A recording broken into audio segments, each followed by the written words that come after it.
Muito boa noite para você que entra agora no Mais Monkey Podcast, está nessa live ou pelo YouTube ou pelo Facebook. Seja bem-vindo, embarque nessa canoa com a gente do nosso Mais Monkey de toda quinta-feira, né? A gente tenta chegar às 8 horas, 8h30, mas estamos aqui. Quero aqui cumprimentar você. Quem está chegando agora, vai começando a compartilhar e também marcar a galera, né? Para quem tá no Facebook, é o @destacar, você vai comentando e marcando a galera para assistir o episódio de hoje. Quem tá aqui com a gente no YouTube, já envia o link pra galera no WhatsApp e aí a gente vai disseminando aí esse episódio. Quero aqui agradecer demais o nosso querido Neto Celular, que esteve conosco no último episódio. Quem mais que teve no penúltimo? Luquinha do Palmares, depois Glauber Gonçalves, né, que estava aqui com a gente. E hoje, senhoras e senhores, mas antes de eu apresentar o nosso convidado de hoje, quero aqui vender meu peixe, minha galera. É isso aí. O Mais Monkey Podcast sempre em nome do site parceiraço da gente aqui, Mídia Cabocla. Quer uma boa informação? Né, para você que está aí querendo saber das informações do município, entra no site www.mediacabocla.com.br, o site oficial do nosso querido João Carlos Moraes e da Valéria, que estão aí com as informações atualizadas do nosso município. Também em nome de Dorothy Monique, a nossa design. Você quer dar um upgrade no seu Instagram? Tá a fim de deixar o seu Instagram profissional? Entre em contato com a nossa design. Ela tá fazendo ali um trabalho muito bacana na Rádio Clube de Parintins, nas redes sociais, no Instagram, no Facebook e também no novo site da Rádio Clube, que é o Portal Clube FM. Ele é todo feito pela design Dorothy Monique. Quero aqui agradecer também a parceria dela. Nosso episódio também em nome da Battle Suplemento. Está indo para academia? Né, tá fazendo a tua academia, tá entrando no mundo fit, entre em contato com o Batalha, que lá ele tem uma suplementação super especial para você, né, já entrar aí no finalzinho do ano, estamos aí em penúltimo mês do ano, e já começa o teu mundo fit comprando a tua creatina, o teu whey, a tua vestimenta para ir para academia de boa com a Battle Suplementos. E para finalizar, os nossos parceiraços aqui, não posso esquecer da Autocar Parintins. Autocar Parintins é uma especialista em carros, vendas de carro. Você quer um carro novo ou quer trocar de carro? Entre em contato com a Tárcia Lima, ela é especialista na compra e venda de carros e você pode ter ali com muita segurança, comprar e adquirir o seu carro novo ou o seu primeiro carro, tá bom? Senhoras e senhores, com muita alegria que o Mais Monkey Podcast tá ficando cada vez mais importante, trazendo gente importante, gente que tem história, e essa é nosso grande objetivo do nosso Mais Monkey, né? Eu quero aqui dar as boas-vindas para você, nosso querido Edivan Oliveira. Ele tomou conta das redes sociais desde o dia 2 de outubro, né? E tá sendo protagonista de muita coisa aí, né? Ou coisas, né, galera? Mas aqui eu quero dar minhas boas-vindas. Boa noite, meu querido Edivan. Seja bem-vindo ao Mais Monkey Podcast. Boa noite, Rodrigo. Boa noite a todos que já estão conectados aqui com a gente pelo Mais Monkey. É uma satisfação enorme estar aqui, né? Eu que já havia tentado outras vezes vir aqui, né? Mas por conta de alguns compromissos profissionais não deu. Mas hoje a gente está aqui. É uma felicidade muito grande participar desse podcast para contar um pouco, falar um pouco da nossa história, da nossa vida, seja pessoal ou artística, e dividir com esse público maravilhoso um pouco dessas histórias do nosso dia a dia. Muito bem, olha, a gente modificou a nossa canoinha aqui, galera, porque o garantido tá pra cá agora, né? Porque agora sim, foca aí nele aí, João. O Edivan tá do lado do boi que ele... Sim, o boi correto. Tá certo, né? Tá certo. Não quer esse aqui pra lá não, né, João? Não precisa. Olha, combina bemzinho. Tá bem legal. Não precisa desse daí não, né? Não, tá bom. Tá certo, então. Caprichoso tá aqui, garantido também tá aqui. Edivan, a gente sempre começa o Mais Monkey, porque assim, a turma te conhece, o Edivan artista, e a gente vai falar sobre ele. O Edivan, hoje, secretário de cerimonial do município. O Edivan que traz também a vertente do boi caprichoso. Mas quem é esse Edivan fora desses holofotes da internet, do boi e da prefeitura? Olha, o Edivan, fora de tudo isso, por incrível que pareça, é uma pessoa tímida. Se eu chegar em um lugar que eu não tenho intimidade com as pessoas, eu dificilmente me solto, como me solto quando estou entre amigos ou com minha equipe de trabalho. Mas eu sou um cara muito simples, eu sou um caboclo. A Amazônia me orgulho demais disso. Minhas raízes são plantadas ali no Aicurapá, mais exatamente ali na praia de Taracoera, que o nome certo é praia de Tauacoera e não Tauacoera. Como que o pessoal chama? Itaracoera, por causa de uma música regional que a toada foi cantada, a música foi cantada dessa forma, mas poucas pessoas sabem que o nome verdadeiro é Praia de Tauacoera. Aí você veio de lá.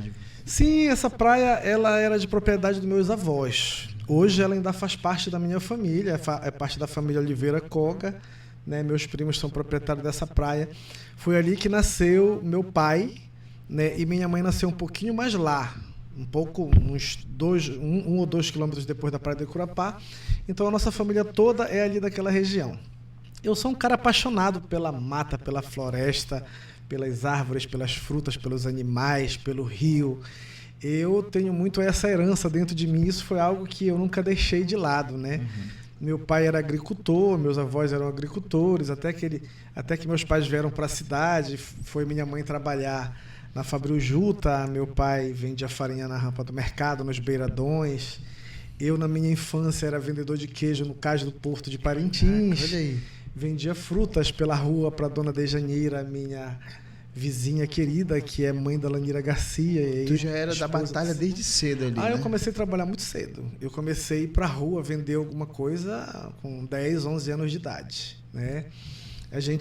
Nós éramos uma família de 7 filhos, pai e mãe sem formação, com pouco estudo, e a gente desde muito novo ajudava em tudo que fosse preciso ajudar, né? Todo mundo se virava porque, como eu te falei, o meu pai ainda antes de eu nascer sofreu um acidente de cavalo, quebrou o braço, quase perdeu o braço e ficou inutilizado o braço dele pelo resto da vida. Então ele tinha uma aposentadoria de um salário mínimo que era que basicamente sustentava a gente, mas aí quando veio todo mundo para morar para a cidade, e aí meu pai foi vender as coisas na rampa do mercado, na Lagoa da Francesa quando secava. E minha mãe, a princípio, foi trabalhar na Fabril Juta. Depois que morreu a questão da juta, ela veio ser taca-caseira, aí na esquina da João Melo. E eu, quando não estava ajudando meu pai, junto com meus outros irmãos, eu estava ajudando minha mãe, lavando cuia de tacacá. Né? E assim foi que eu me estimulei desde muito cedo a trabalhar, a ter uma certa independência, né? De buscar um trabalho, de arrumar um dinheiro, porque eu lembro que quando eu dizia assim, mamãe, eu queria ter uma bicicleta, ela dizia assim, quando você trabalhar, você vai ela comprar. te aconselhava a trabalhar para conseguir. E foi o que aconteceu, né? Eu tive a minha primeira bicicleta quando eu comecei a trabalhar como artista no Boi Caprichoso, isso há... Tu tinha quantos anos, será? 15 anos. 15 anos. Tu já começou ali, curuminzinho mesmo, né? Sim. Eu, na verdade, não sabia muito o que eu queria, como eu queria fazer, porque eu não tinha um aprendizado. Eu fui fazendo e, na prática, as coisas já foram acontecendo. Porque a gente nasce com dádivas, né? Com coisas que Deus coloca na vida da gente. E, assim, a princípio, antes desses 15 anos, eu sonhava em estudar agronomia. Eu queria ser engenheiro agrônomo, por quê? Porque eu já era... Agronomia é planta, né? Isso, cuidar das plantas e tal. Eu já tinha uma paixão por isso, porque eu com 5 anos de idade, antes de eu começar a estudar, 4, 5 anos de idade, o meu pai ia lá para Icurapá para plantar melancia no período de plantar melancia. Então, era uma vida rural ele total, me levava e eu como criança ficava na sombra, embaixo de uma sombra, enquanto meu pai e outras pessoas e os meus irmãos mais velhos faziam roçado de melancia, plantava melancia. Então eu via tudo isso, eu vivia tudo isso. Né? Tu era filho de... eram 7 filhos, né? 7 filhos. Tu era o qual desses 7? Sou o sexto, tu é sou quase o caçula. Quase o caçula, depois de mim só tem um. Nós éramos 6 homens e uma mulher. A minha irmã mulher morreu já faz uns 20 anos. Né? Ela deixou um casal de filhos, são meus sobrinhos. E aí nós seguimos a vida, né? Todo mundo foi ficando adulto, cuidando da sua vida, viajando, buscando suas maneiras de sobreviver. E eu fui ficando em casa. Né? Nesse período foi o período que eu comecei a trabalhar no boi, mas de forma mais assim, profissional mesmo, já com o intuito de ganhar dinheiro, de fazer um grande trabalho. Fui para Manaus por vários tempos, mais de uma década eu passei indo para Manaus trabalhar nas escolas de samba. Inclusive eu fui levado pela primeira vez pelo Juarez Lima, eu acho que eu tinha 16 anos. Já era para tu ter a tua experiência por lá também, né? Porque é diferente lá, né? Na verdade, eu me amadureci artista trabalhando no Carnaval de Manaus. E depois que as portas do boi foram de fato se abrindo para mim, né? Porque eu já tinha um desenvolvimento maior daquilo que eu queria fazer, das coisas que eu criava, porque eu passava o período do carnaval em Manaus, trabalhando. O carnaval de Manaus chegou a ser o segundo carnaval do Brasil. Chegou a estar na frente de São Paulo, isso há décadas atrás. Tanto é que foi construído esse grande sambódromo em Manaus, que é maior em comprimento do que o sambódromo do Rio de Janeiro, inclusive de largura também. E foi um período áureo do carnaval, então eu penso que eu trabalhei na Vitória Régia por uns 5 anos, eu devo ter trabalhado na Sem Compromisso por mais uns 5 anos, trabalhei na Balacobaco uns 2 anos, então foi mais ou menos o período que eu fiquei em Manaus trabalhando no carnaval. Isso para mim foi muito importante porque ajudou o meu desenvolvimento artístico, meu intelectual artístico também, do ponto de vista de pensar, de criar, de ver outras coisas. Qual era o teu trabalho específico lá, Edivan? O que tu fazia? Figurinista. Tu é figurinista? Eu sempre fui figurinista desde o início da minha carreira no boi. Sim. Então eu sempre criei, rascunhava, criava e produzia os figurinos. Trabalho para fazer isso, com 20 anos de idade, por exemplo, desenhava todo o figurino da escola de samba Sem Compromisso, por exemplo. Que a primeira vez que eu fui para o carnaval de Manaus, eu fui levado pelo Juarez Lima, que fazia carros alegóricos, e eu fui para ser decorador de carro. Eu conheci o Augusto Maciel, que era um professor carnavalesco em Manaus, muito conhecido na época, que era carnavalesco da Vitória Régia nessa época. Sim. Mas depois ele foi para Sem Compromisso e eu fui com ele. Quando ele me conheceu, viu que eu tinha um potencial, e lá na Sem Compromisso ele confiava que eu criasse todos os figurinos da escola de samba. Olha aí. E é uma responsabilidade. Tu com quantos anos? 17? 20? Não, 20 já anos? tinha 20 anos. 20 anos. É. Criar um figurino de uma escola de samba como... Toda. Eu criava da comissão de frente, as alas, aos figurinos dos carros alegóricos, a bateria, a mestre-sala e porta-bandeira. E eu confeccionava os principais itens. Eu confeccionava a comissão de frente, mestre-sala, porta-bandeira, bateria e alguns destaques. Já era do oficial do carnaval, eu já chegava lá meio tufadinho. Artista palentinense é diferente nesse coisa lugar, né? que na época o Caprichoso ainda não me dava essa oportunidade. Eu já Sim. vim ter uma oportunidade maior no Caprichoso depois de eu já ter vindo de Manaus. Mas como figurinista também, no Caprichoso. Como figurinista. Eu sempre trabalhei como figurinista. Só deixei de ser figurinista no Caprichoso há uns 10 anos atrás por conta de que eu fui destinado a trabalhar mais na parte de direção artística. Hoje eu sou diretor artístico, eu faço parte da diretoria executiva e também sou diretor de arena. Então eu acabo dirigindo muita coisa nesse processo de construção do projeto, né? O que hoje o diretor artístico do Boi Caprichoso 2025, ele tem um papel... Qual é o papel dele na arena hoje? Eu, como diretor artístico, meu papel é acompanhar a produção do projeto, né? Como diretor artístico. Então, eu sou membro do Conselho de Arte. Cabe a mim ficar cascavilhando a vida dos artistas dentro dos QGs para ver se está tudo ok, se é aquilo ali que o Conselho de Arte programou, projetou, se tem alguma coisa que não está saindo como é. Eu sou o cri-cri que vai lá, que elogia ou que critica para que tudo saia perfeito. Perfeito. Esse mesmo trabalho eu faço visitando os artistas de alegorias. Apesar de que nós temos uma pessoa responsável especificamente pelo setor de alegorias, mas eu também, como diretor artístico, visito, converso, vejo as dificuldades, vejo o que a gente pode ajudar, vejo que falta afinar, dou ideias. Então, esse é o trabalho do diretor artístico. É dirigir esse trabalho todo nesse processo de construção, de elaboração do projeto. Como diretor de arena, que é outra função que eu tenho, e aí é uma função de dentro do conselho e não da diretoria, o meu papel é também acompanhar isso, mas... preparar a ordem, o cronograma, preparar a sequência de apresentação do boi, junto, claro, com o Conselho de Arte.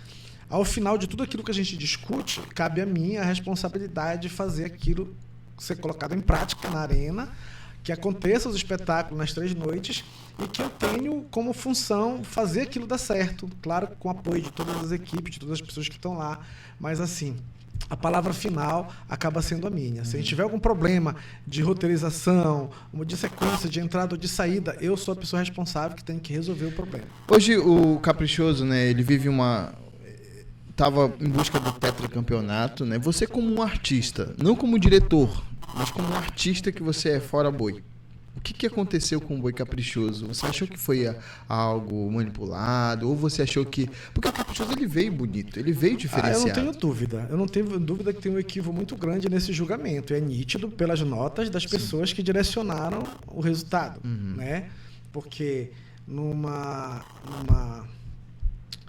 num conjunto de jogadores, de 9 jogadores, que só 2 saem totalmente da linha, tem alguma coisa errada. Sim. Ou na cabeça do jurado, ou na visão do jurado, ou por influência ou não. Eu não vou estar aqui levantando questões que já foram amplamente discutidas. As imagens estão aí para ser vistas. O Caprichoso, ele não é um boi que só tem acertos, ninguém é perfeito na face da terra, mas é nítido o espetáculo que foi apresentado, é nítido a diferença. Quem quer analisar e faz uma análise sem profundo sentimento de rivalidade, vai entender o que é. De maneira técnica, Sim. né? Consegue entender isso. Aí você pode me perguntar, mas os jurados fazem uma análise técnica? Depende. Se ele for um jurado capacitado, sim. Se ele for um jurado honesto, sim. Não existe a menor possibilidade de uma evangélica vendedora de roupa numa loja ter capacidade de julgar um festival dessa grandiosidade. E aí não está em questão quem é culpado, quem não é culpado. Nós estamos discutindo uma questão de julgamento técnico correto ou não do que aconteceu. No boi, mas o advento das redes sociais, da internet, nos traz essa possibilidade de a gente ver, rever, reassistir, analisar e chegar a uma conclusão. Cada um que tire a sua, eu tenho a minha, né? A consciência do grandioso trabalho que foi realizado, ela é unânime nas nossas cabeças, nas nossas mentes, né? Nós que construímos esse trabalho. Se o Caprichoso tivesse sido inferior, se o Caprichoso tivesse sido um boi sem méritos para ganhar o campeonato, eu ficava calado. Mas é muito simples, é só você assistir, vai lá no YouTube, pega, assiste, entendeu? O diferencial, né? E dá para fazer uma análise final, geral, entendeu? Essa história de que as pessoas fazem... o Caprichoso quer ganhar só com alegoria. Não falem uma besteira dessa. Vocês precisam assistir o festival. Todo um conjunto, né? O conjunto todo. Aliás, por falar em conjunto, é uma diferença visual gigantesca de conjunto. O que é conjunto é todos os elementos possíveis dentro da arena. Porque é muito fácil você jogar uma alegoria sozinha, sem nada na arena. Não tem o que organizar. O Caprichoso não tem medo. A gente entra na arena, eu entro na arena colocando todos os corpos artísticos só de uma vez. Para as pessoas verem, visualizarem o que é a organização do conjunto folclórico, o que é um conjunto folclórico. É a marujada, é as tribos, é os bailados, é a alegoria, é a vaqueirada. Enfim, esse é o nosso padrão caprichoso. Edivan, olha, para você que está aí, estamos recebendo Edivan Oliveira, mas a pergunta que eu quero te fazer é a seguinte. No dia 2 de outubro, exatamente, a gente viu aí no calendário, você lança uma candidatura, né? Você lança o seu nome, né? Você coloca ali o seu nome à disposição do Boi Caprichoso para que os sócios, as pessoas que estão ali, os colaboradores, possam analisar você como um suposto presidente do Boi, né? E aí explodiu em vários sites de notícia, né? Foi aí várias informações. Foi realmente um boom, porque ninguém esperava aquilo acontecer, né? Todo mundo ainda estava ainda no esfriamento do festival, nessa parte de esfriamento, e aí você lança o seu nome como um suposto, e teve bastante apoiadores relacionado a isso, né? Mas o que te motivou a fazer isso, Edivan? Conta pra gente, o que aconteceu pra você? Olha, Rodrigo, as pessoas perguntam de mim, tu sempre sonhou ser candidato a presidente do Caprichoso? Tu sempre sonhou ser presidente do Caprichoso? Não, eu nunca sonhei. Quando eu entrei no Caprichoso, eu não sonhava nem viver as coisas que eu já vivi até hoje, chegar até onde eu cheguei. Porque eu sou uma pessoa que busca conquistar, mas sem sonhar muito para não me decepcionar. Eu deixo as coisas irem acontecendo, eu abraço as oportunidades que eu posso abraçar e vou me dedicando de corpo e alma para que as coisas vá acontecendo da maneira mais favorável possível. E natural, né? Então, eu tenho hoje 32 anos de carreira artística dedicado a Parintins, ao festival, a outros festivais vizinhos que eu trabalho, a eventos que eu promovi muito, que eu fiz, que eu realizei, que acontecia, produção artística, produção cultural. Então isso foi amadurecendo a minha mente, a minha vida. E há pouco tempo eu cheguei à conclusão minha, que é um passo que eu estou capacitado a dar. Eu cheguei à conclusão que eu estou preparado, sim, para enfrentar esse desafio, se assim Deus me permitir, a Nação Azul e Branca, os torcedores. Eu digo para as pessoas que eu não lancei a minha campanha política de boi. Eu apresentei meu nome para a Nação Azul e Branca, para os sócios, para ser avaliado. É os sócios que vão dizer, daqui com mais um tempo, daqui com mais uns meses, se eu, de fato, mereço ter essa oportunidade. Fica marcado para quando uma eleição? Quando é Olha, a eleição do Boi Caprichoso, ela está programada para setembro de 2026. Então, nós temos quase um ano daqui até lá. É muito tempo. Eu penso que as pessoas que pretendem ser candidatas, elas precisam apresentar, sim, o nome delas. Mas eu também sou favorável a uma não antecipação de campanha. Porque a gente já começou, né, a elaboração do projeto do Boi Caprichoso para 2026. A gente está trabalhando com muito afinco, com muita dedicação dentro do boi, como a gente sempre fez. Nós não estamos trabalhando com o sentimento de um boi derrotado, muito pelo contrário, nós estamos trabalhando com o sentimento de boi campeão. De boi que segue o seu padrão, que segue uma sequência de vitórias e de conquistas visível a olhos nus, e que isso é a nossa maior prioridade nesse momento. E, Edivan, o que tu pode dizer pra gente que seria assim, o teu diferencial sendo um presidente de boi, do Boi Caprichoso? Olha, a coisa que mais me fortalece com essa ideia na cabeça hoje é a minha grande, vasta experiência de boi bumbá. Nesses 32 anos de profissão que eu tenho, eu já passei por praticamente todos os setores do Boi Caprichoso. Eu entrei como figurinista de tribo, depois eu comecei a fazer tuxauas, itens masculinos, itens femininos. Eu, por muitos anos, já conduzi o Boi Caprichoso em viagens por todo o Brasil, viagens na capital do estado, viagens inclusive no exterior, levando esse espetáculo artístico que o Caprichoso faz. Eu hoje faço parte da diretoria, mas já trabalhei há muitos anos diretamente ligado a vários presidentes que passaram pelo Boi Caprichoso. Sou do Conselho de Arte há décadas. Eu hoje tenho uma missão muito importante, que é fazer a compra dos materiais do boi no sul do país. Eu que vou atrás, eu que vou nas lojas. Esse material todo de forração, acabamento de alegoria, material de fantasia. Tudo perpassa pela tua mão. Tudo passa pela minha mão. E quando chega aqui o material, sou eu que sou responsável de fazer a distribuição, de conversar com os artistas, de fazer toda aquela materialização de tudo que foi programado dentro do Conselho de Arte, que está no papel, que está no desenho. Então, eu desenvolvo um trabalho grandioso, que acaba entrando pela questão administrativa também, pela minha proximidade com o presidente do Boi, com os diretores, com os gestores. Eu sou um cara que tudo que cai na minha mão eu busco resolver. Então, eu tenho bastante maturidade para isso, eu tenho bastante experiência. Eu penso que isso é um grande diferencial, porque além de que a pessoa tem que estar preparada como gestor, tem que estar preparada como uma visão artística do processo todo que está acontecendo, a pessoa também precisa ter um conhecimento de causa, de fato. Assim. O Boi Caprichoso tem tido a sorte de, nos últimos anos, ter tido presidentes que conhecem o processo do boi, que conhecem a classe artística, que conhecem o trabalho como é feito, e isso tem somado muito para o resultado final. Então eu penso que esse seria o meu grande diferencial, somado, claro, à minha capacidade de gestão, porque eu sou uma pessoa que sabe gerir o meu trabalho, a minha vida pessoal. Quem me conhece sabe que eu sou uma pessoa, como eu falei no início, que vim bem lá de baixo.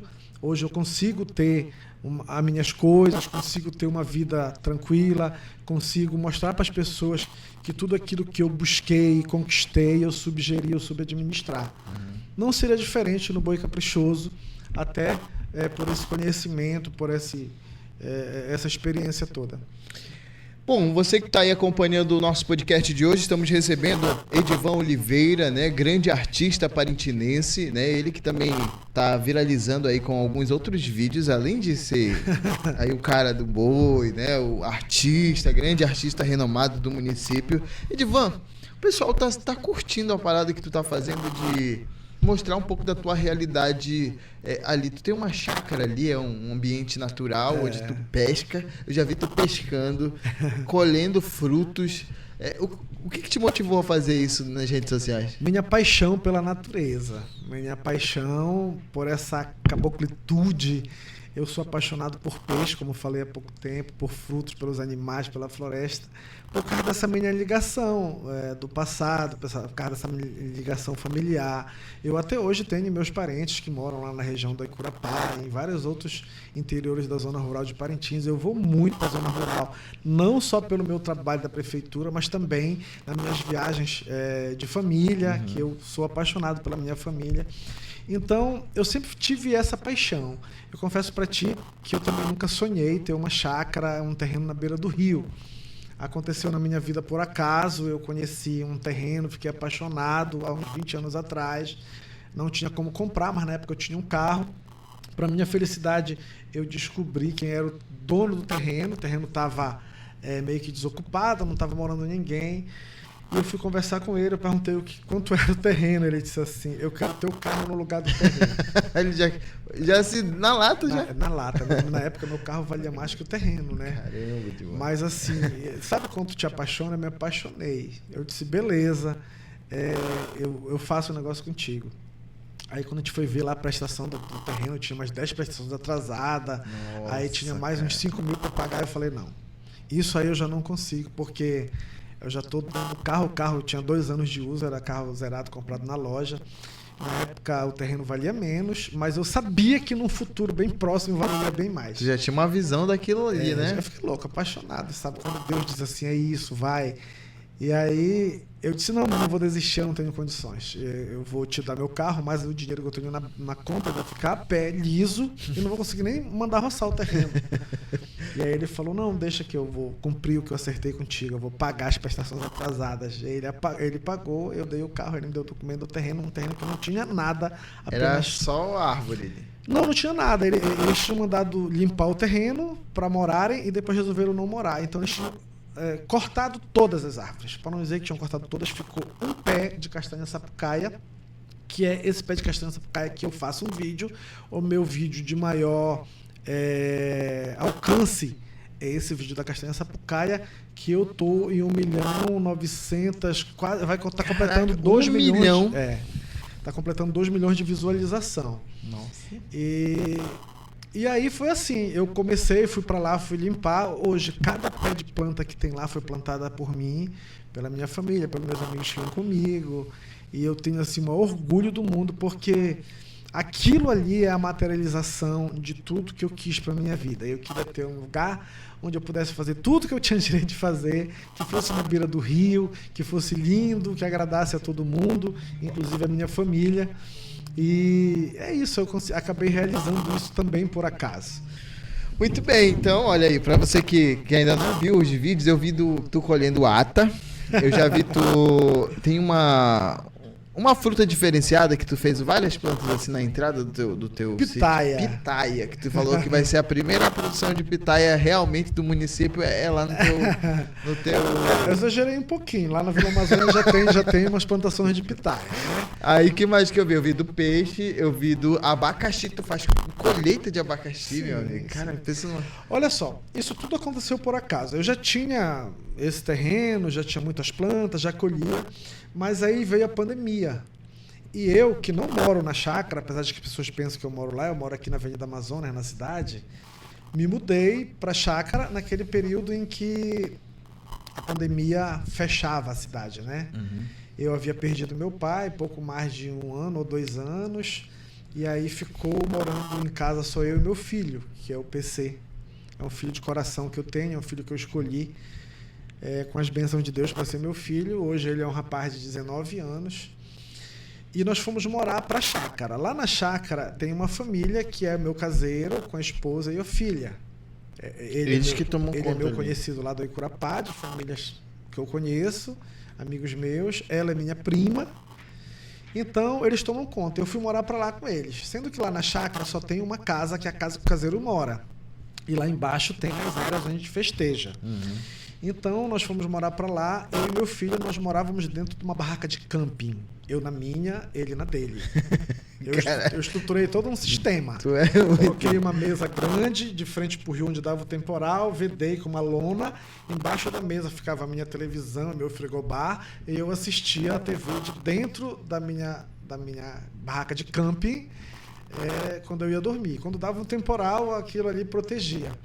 E nós passamos mais de 2 meses morando assim. Eu e meu filho dentro de uma barraca de camping, que pra Na mim pandemia, era uma coisa fantástica. Meu Deus. E nós do passávamos céu. o dia inteiro na chácara. Ele ama pescar, porque ele também nasceu no interior, ele é da zona rural, ele é lá do Paraná do Ramos. Então ele desde Curumim, 10 anos, já andava de canoa, de rabeta. Eu até hoje não dirijo rabeta, tenho um pouco de medo, e ele de 10 anos dirigia para mim. Então a gente acabou vivendo aquilo ali que eu nunca tinha vivido, porque eu não morava lá na chácara.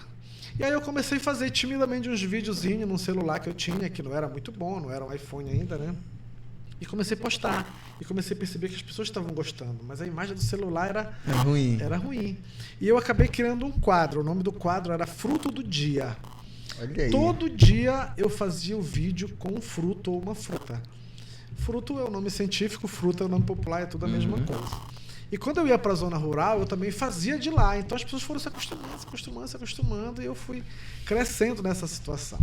Até que acabou a pandemia, eu voltei a morar para a cidade, aí deu uma falhada nos vídeos um tempo. Mas aí as pessoas me cobravam, me pediam. Eu acabava indo na chácara 1 ou 2 vezes por semana e fazia 1 ou 2 vídeos.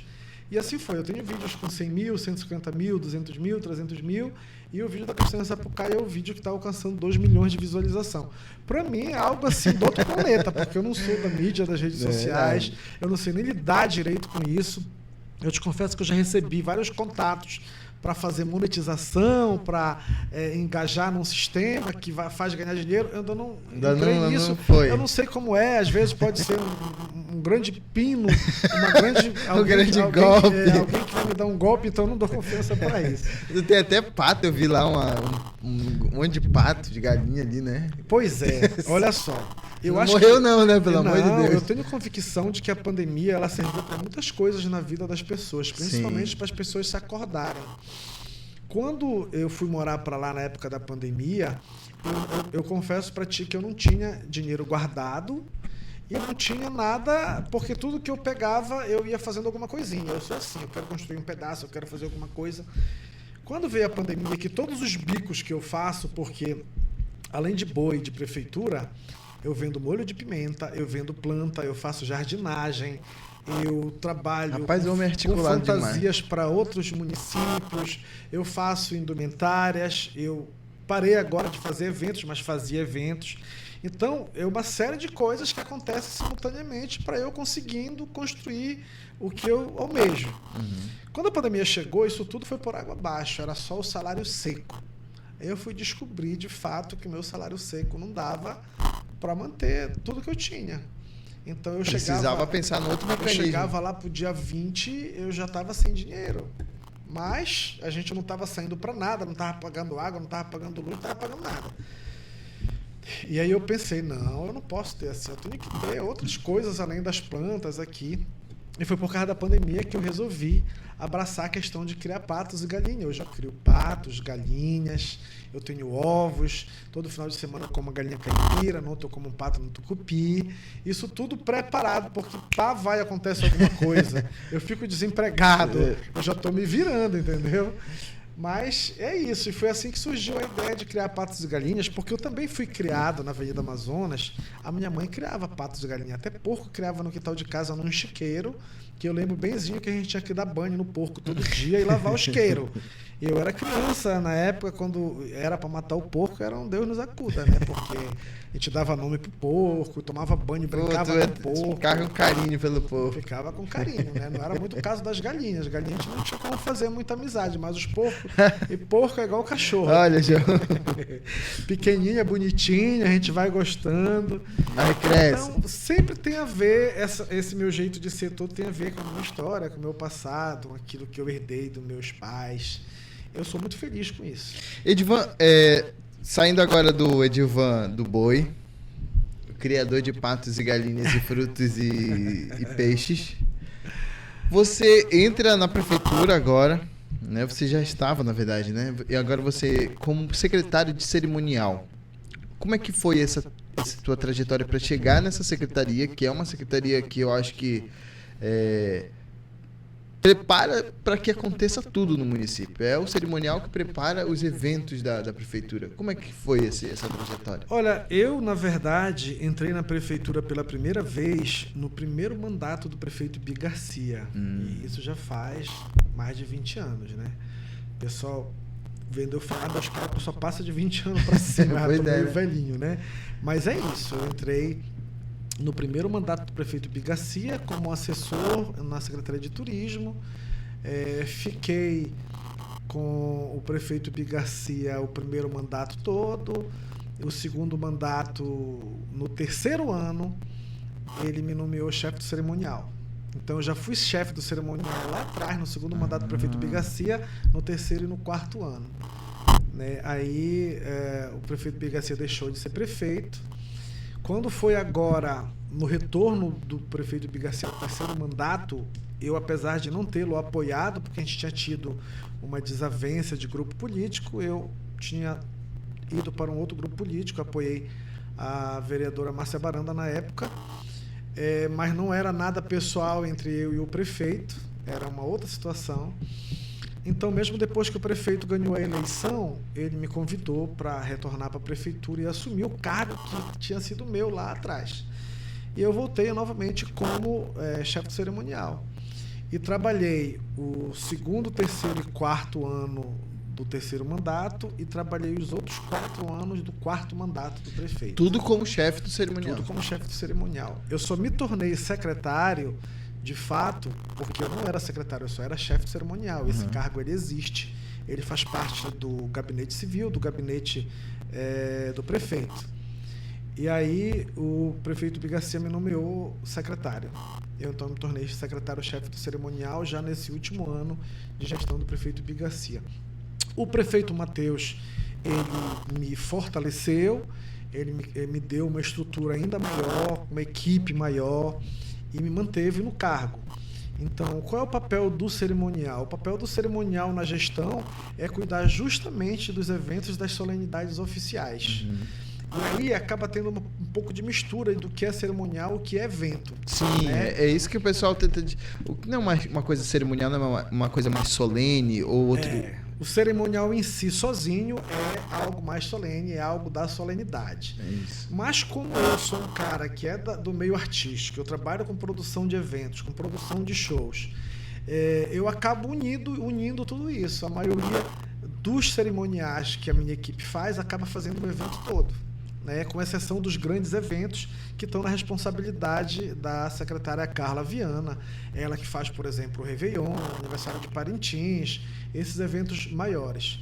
Mas, assim, o cerimonial em si, ele tem evento quase todos os dias, porque o cerimonial, ele serve a todas as secretarias.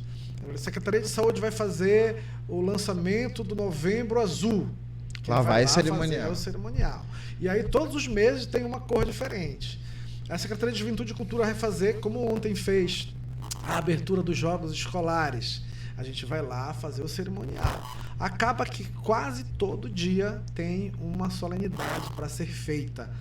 E aí o cerimonial vai lá com a equipe para fazer toda aquela pompa de cerimonial. Existem regras de cerimoniais a ser seguidas quando se trata de autoridades e de ações públicas, e a gente está lá para cumprir esse papel, para deixar a solenidade tranquila, sem problemas, sem imprevistos, sem estar desorganizada. Esse é o papel.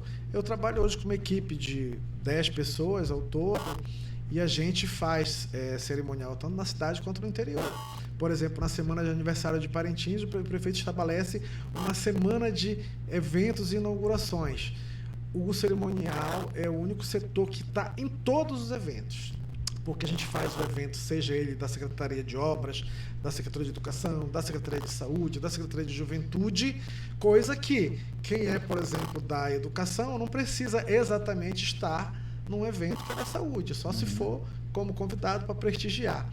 Mas o cerimonial precisa estar, porque ele acaba sendo a pessoa que é responsável de organizar, de verificar som, DJ, roteiro, hino, inauguração, pano de faixa, fita de faixa. É um mega trabalho, né? É bem, mas eu tenho uma equipe muito boa, graças a Deus. Eu tenho o papel de secretário-chefe do cerimonial, a Elisandra Brito, que é uma super cerimonialista também de Parintins, ela tem o papel de coordenadora. E aí nós temos toda uma equipe que dentro de cada setor é responsável por um fator que no final... Eu penso que às vezes a gente consegue fazer milagre, porque a gente faz assim, numa semana de inauguração, por exemplo, às vezes 5 comunidades num dia. Como foi essa da inauguração das escolas lá que teve na Ilha das Onças, Arquinho, que foi ali uma mega... a gente acaba tendo que providenciar tudo e, claro, né, as secretarias, que são as responsáveis pelo evento em si, elas entram também com estrutura, com organização, mas o cerimonial tem que estar em todas. E a gente leva som, leva DJ, leva foguete, a gente organiza essa parte toda para que a solenidade, na hora que o prefeito chegue, com as autoridades, esteja tudo ok.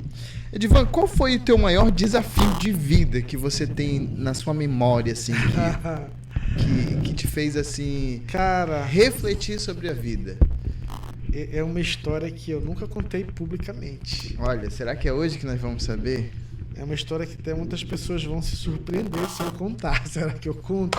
Conte pra nós. Queremos saber qual é aquilo que mexe com tuas estruturas quando você lembra da sua história, da sua trajetória, você como esse profissional que você é hoje. Mexe tanto a minha estrutura que às vezes eu choro. Eu nunca falei, vou falar. É uma situação muito delicada. No ano em que eu entrei no Boi com 15 anos de idade, a minha família descobriu que eu tinha tendência homossexual, que eu era gay. E eles ficaram muito decepcionados. Eles não tinham preparação psicológica para enfrentar o problema ou para ajudar uma solução. Pro entendimento, né? Não tinha entendimento, né?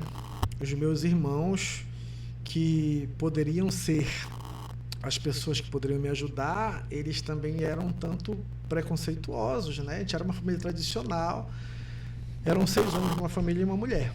Nossa. E a mulher era a que mais se incomodava com isso, né? Eu estava vivendo uma transição de sentimento, de pensamento. Nem eu bem sabia o que eu queria, o que ia ser, o que ia acontecer. Só existia dentro de mim um medo muito grande.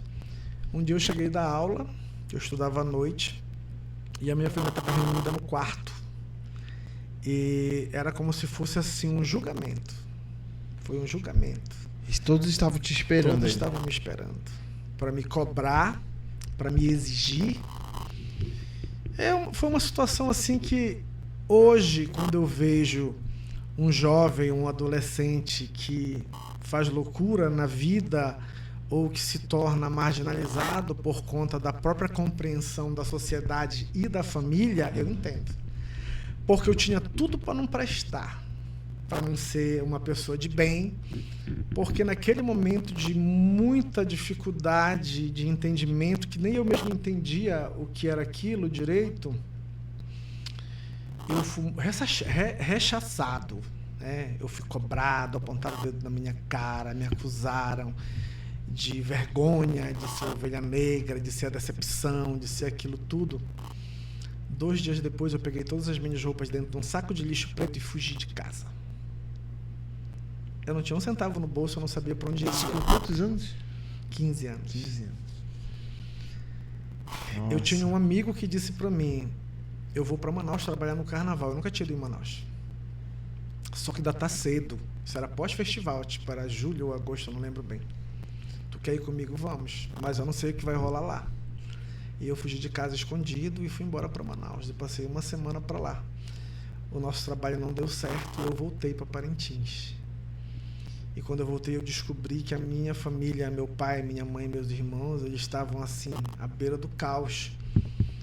De peso na consciência e também de tudo que eles tinham feito, toda a pressão que eles tinham feito para mim. Eu nunca esqueço o dia que a minha mãe foi lá onde eu estava, pedi para eu voltar para casa. Foi uma cena assim que, quando eu penso, parte meu coração. Mas hoje eu entendo, eu não tenho mágoa de nada. Assim como hoje eu compreendo quando isso acontece com alguma pessoa que está algum adolescente, um adolescente que não sabe bem o que vai acontecer da vida, que não sabe o porquê nasceu com essa tendência a ser homossexual, a ser gay, seja homem ou seja mulher. Se a família não compreende, o mundo não tem obrigação de compreender. É na família que tem que surgir o sentimento, é na família que tem que surgir a compreensão, é na família que tem que surgir o companheirismo. Hoje já é bem diferente. Hoje já é mais fácil. Lá atrás era bem mais difícil.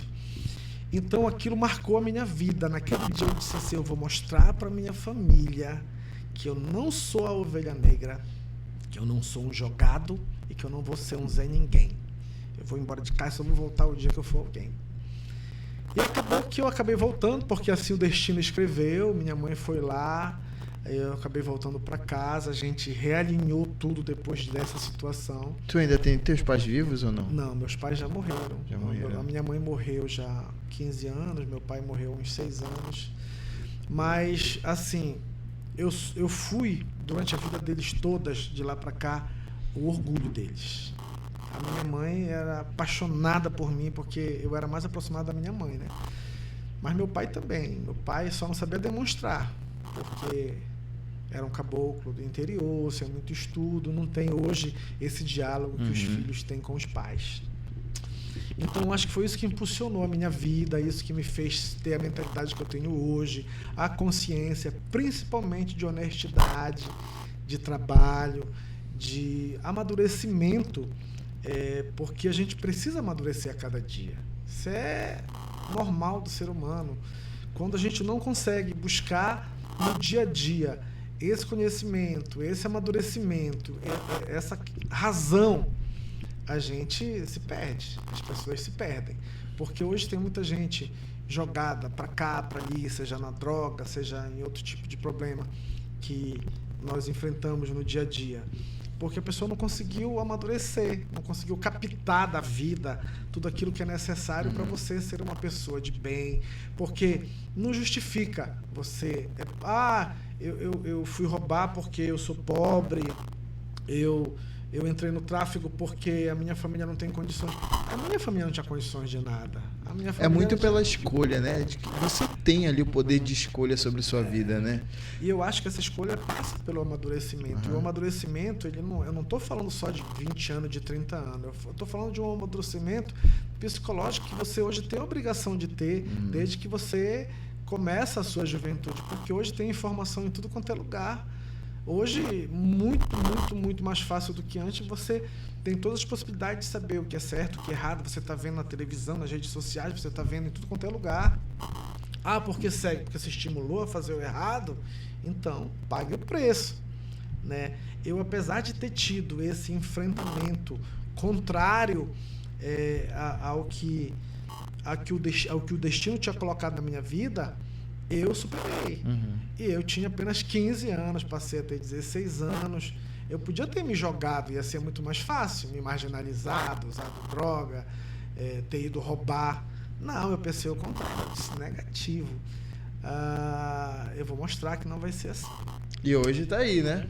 Uma construção de uma carreira, independente do que pensa. Tu é um cara que é bastante... é julgado pelos outros, né? Acredito que as pessoas elas te olham assim como um grande artista, mas também ainda te julgam, né? Olha, eu penso que é normal, Rodrigo, sabe? Se você se destaca, se você aparece, se você é visto, Vai ter quem goste de você e quem não goste de você. Vai ter, inclusive, aqueles que te julgam sem te conhecer, que é um dos maiores pecados da humanidade. Eu não posso julgar uma pessoa que eu não conheço, fazer minha análise própria. Mas eu acho isso muito normal. Por exemplo, agora nesse período em que eu coloquei meu nome à disposição como candidato a presidente do Caprichoso, aqui e ali eu vejo uns comentários que me atingem. Talvez tu colocando teu nome ali também tu viu quem realmente está do teu lado, né? Mas eu nem digo só de quem está ao meu lado, porque nós vivemos uma democracia e é normal que as pessoas escolham o meu lado ou o outro lado ou aquele lado. Sim. O que não é aceitável é as pessoas tecerem comentários como se elas te conhecessem desde que tu nasceu. E aí vão te dizer, olha, isso não vale nada, isso é aquilo, aquilo outro. Dentro, quem te conhece, que te compre. Quer dizer, isso é um absurdo. Mas é compreensível porque, afinal de contas, o ser humano, ele tem as suas falhas. Todo mundo tem suas falhas. Sim. Porque julgar uma pessoa que você não conhece, que você não tem intimidade, que você não sabe da história, é uma falha muito grande do ser humano. É melhor a gente ficar calado. Eu não julgo ninguém, a não ser que eu conheça profundamente a história ou a pessoa. Mas mesmo assim não é um julgamento. É, no máximo, uma análise minha pessoal que eu jamais vou colocar escrito numa rede social.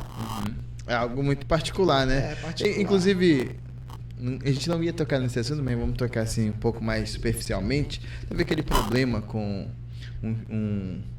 um vereador aí nas redes sociais que repercutiu demais, meu amigo. O que de fato aconteceu ali?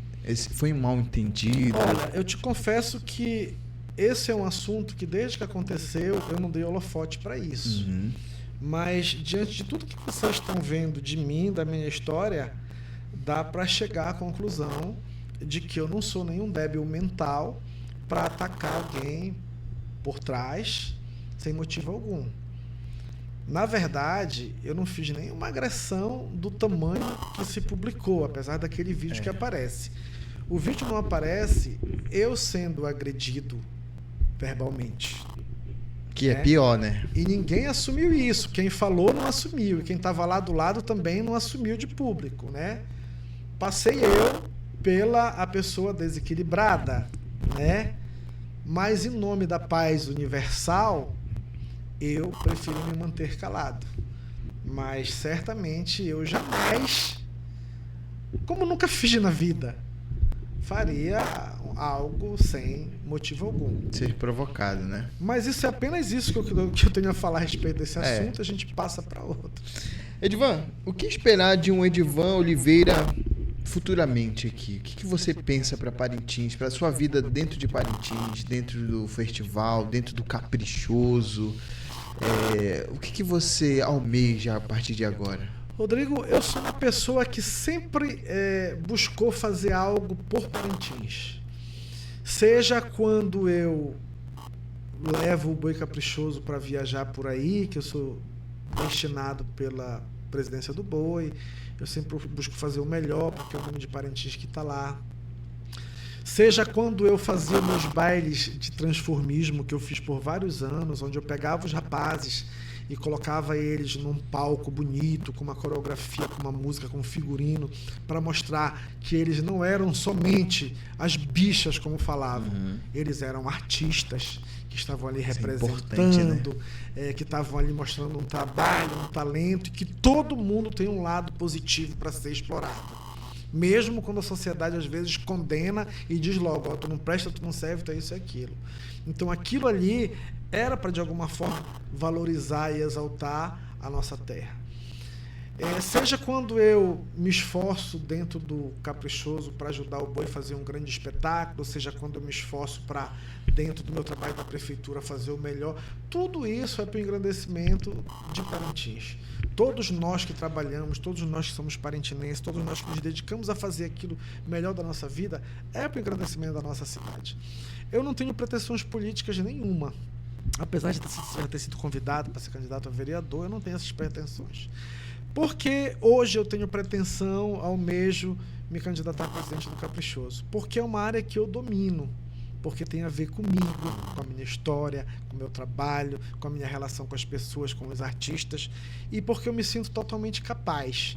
Então, essa seria mais uma forma de eu ajudar Parintins. É um projeto que eu coloquei à prova, meu nome, mas entendo que tudo isso depende de entendimentos, de conversas, de apoios, de aliança, coisas que a gente vem conversando. Eu não estou fazendo campanha política de boi, eu não estou ligando para as pessoas pedindo voto, eu apenas recebo ligações e apoios e vou agradecendo. De maneira espontânea, né? De maneira espontânea, porque eu não serei hipócrita. No dia que eu apresentei meu nome, eu prometi que aquilo ali não era um início de campanha, que nós não íamos fazer campanha, mas que eu queria que as pessoas soubessem que hoje eu tenho esse almejo, que hoje eu tenho esse desejo.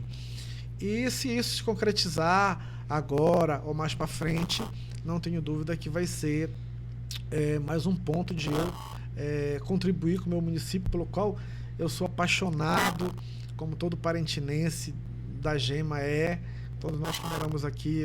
Parintins para mim é o meu grande orgulho, principalmente quando eu viajo nessas viagens que a gente faz aí, e as pessoas, elas ficam felizes em saber, pô, você é parintinense, você trabalha no boi, você trabalha no festival, né? Você é artista de Parintins. Então isso nos orgulha muito.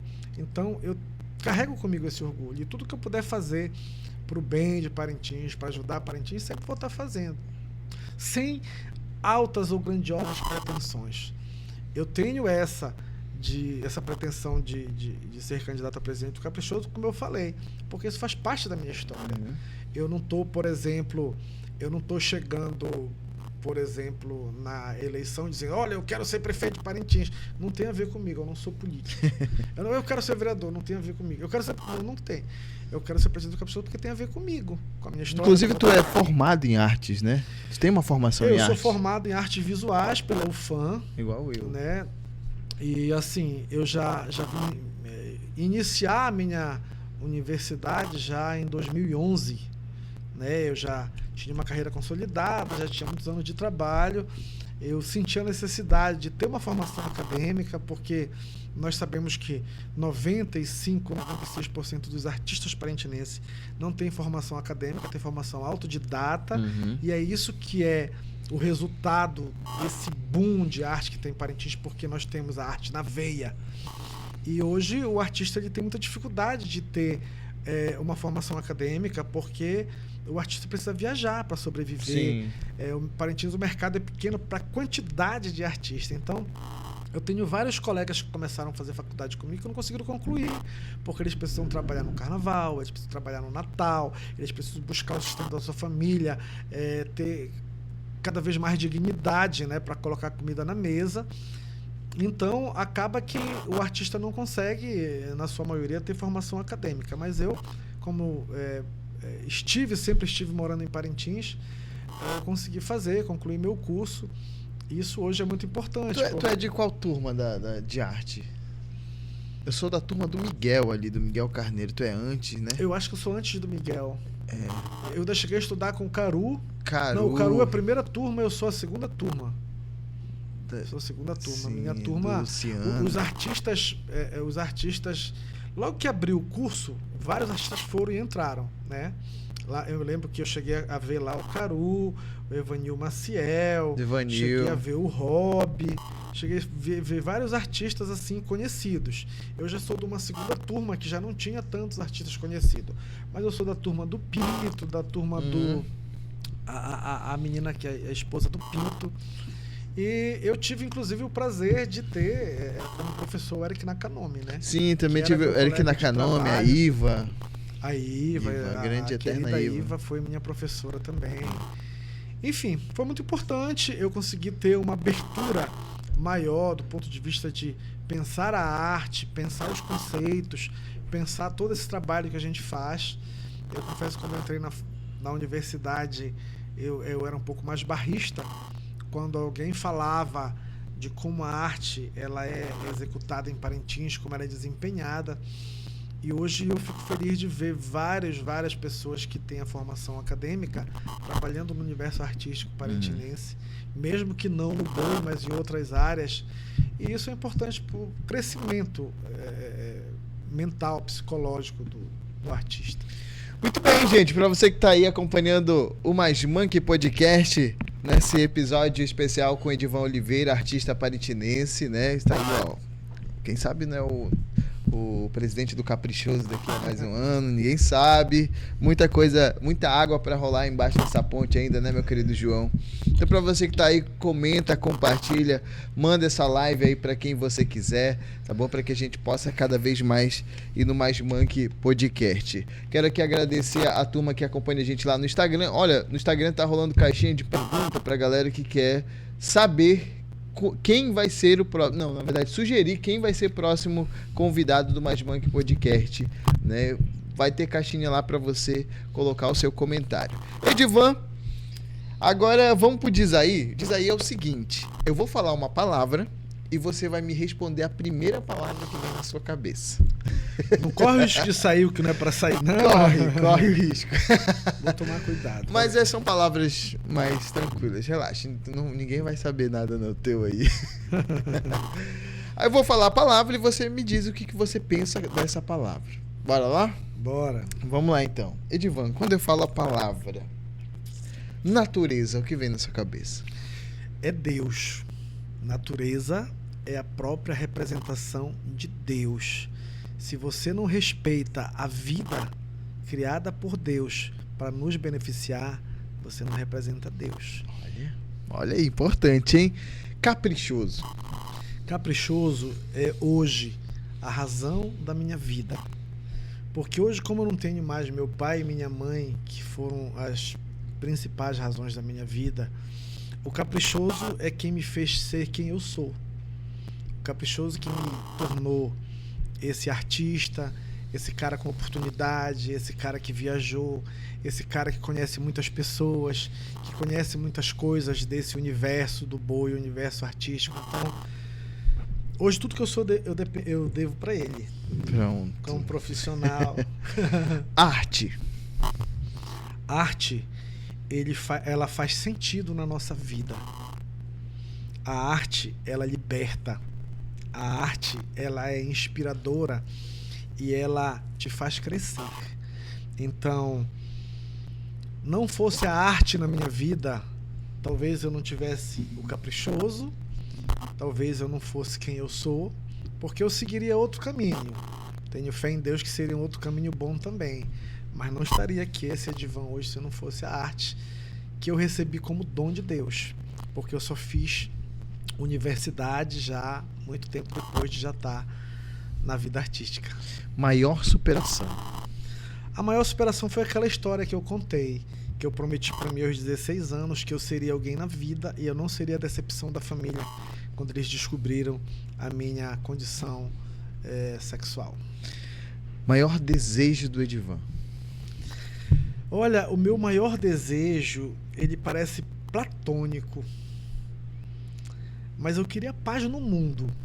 Eu queria que todo mundo fosse feliz. Eu queria que não tivesse uma desigualdade muito grande. Eu não queria que nem todo mundo fosse rico, mas eu não queria também que tivesse muita gente pobre, necessitada, porque o mundo podia ser mais igual. Então, é um desejo de muitas pessoas, mas parece meio platônico, porque eu sei que isso não vai se realizar. No máximo, as pessoas vão conseguir melhorar um pouco de vida, mas sempre vai ter os mais desfavorecidos, enfim. A gente vai ter que viver a eternidade com essa diversidade. Edivan, se você agora, imagina que tem um Edivan lá de muito tempo atrás te assistindo agora. O que você deixaria de mensagem para essas pessoas que hoje olham para a tua história e de alguma maneira se inspiram nela?